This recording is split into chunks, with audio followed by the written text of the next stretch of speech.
Tony Khan has an addiction, and that addiction led to my biggest pet peeve of all Elite Wrestling in 2025.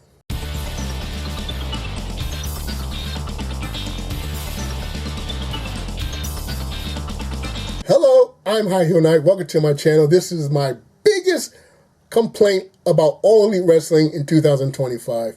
Now, I'm an above average fan of AEW because I regularly watch Dynamite, I regularly watch Collision, but I can't afford to watch all the pay-per-view events. I just don't have that kind of money.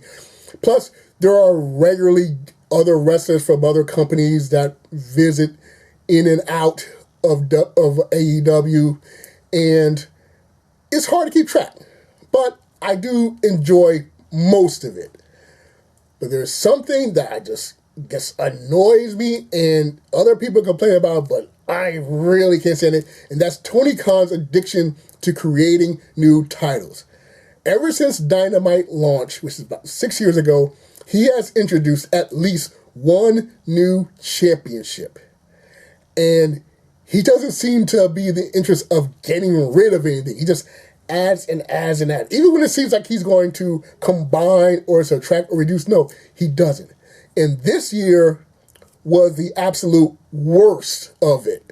Because, now follow along with me if you can. So we had two titles. We had the international title that was formerly known as the All-Atlantic title. We had the Continental Championship, which was formerly known as the Continental Crown Championship. And then Kenny Omega and Kazuchika Okada had a match, unified the title. Okada won the match. He became the unified champion. Okay, so that's two titles merged into one less title to worry about, right? Hold that thought. Later in the year, he introduces a tournament to crown the first women's tag team champions.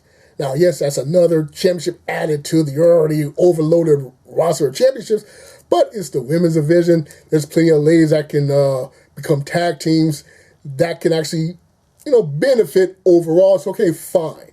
But during the tournament, he introduces and crowns a national champion. So he got rid of the international title, and now he has a national champion. And it seems like he mainly has a national champion because he found out some type of problem with the National Wrestling Alliance, the NWA, and their actual national title, I think. Not sure. But the point is, before his new women's champions are crowned, he has made a new champion, the national champion. As the new women's champions are finally crowned, he says that the Continental Crown round robin tournament is going to happen. Okay. And Kazuchika Okada, this is where we bring back that thought, he surrenders his Continental Crown Championship for the tournament.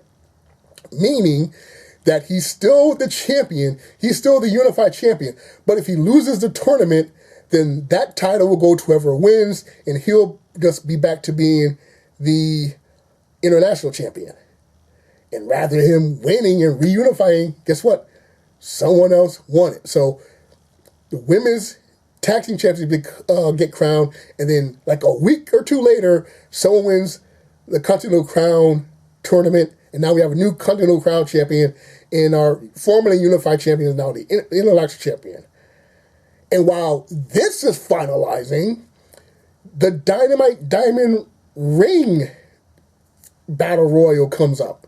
Now, the Dynamite Diamond Ring has been around, I think, since the beginning of Dynamite, practically. And for the past 5 years, MJF has won it. Now, they sometimes adjust or change the rules and process, but still, MJF has always won it. This year, MJF wasn't going to be involved, presumably because he was out on injury or out making movies or whatever. He wasn't available. But okay, fine.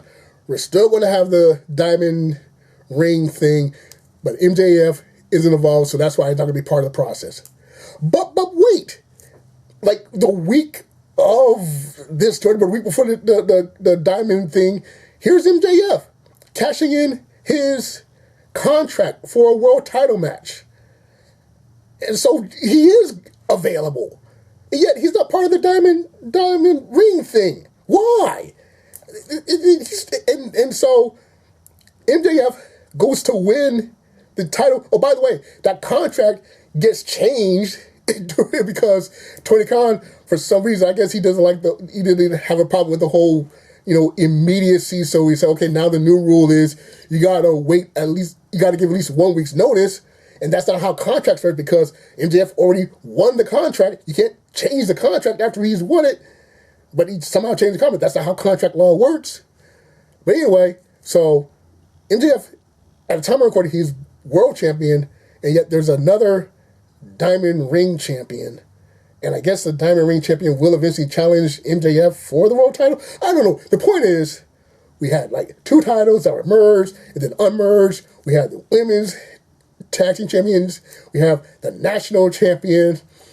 We got a new Diamond Ring champion, even though MJF wasn't available, then he was available, along with all the other championships.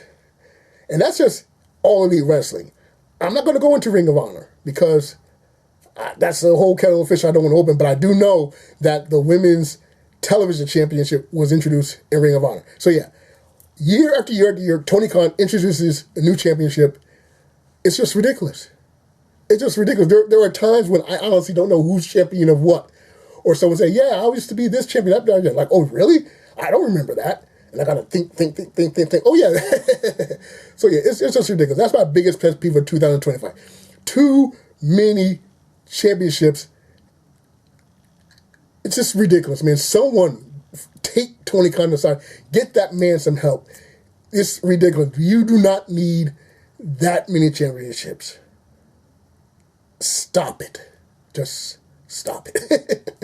And I shall stop my rant and invite you to tell me what your biggest pet peeve of All Elite Wrestling was in 2025.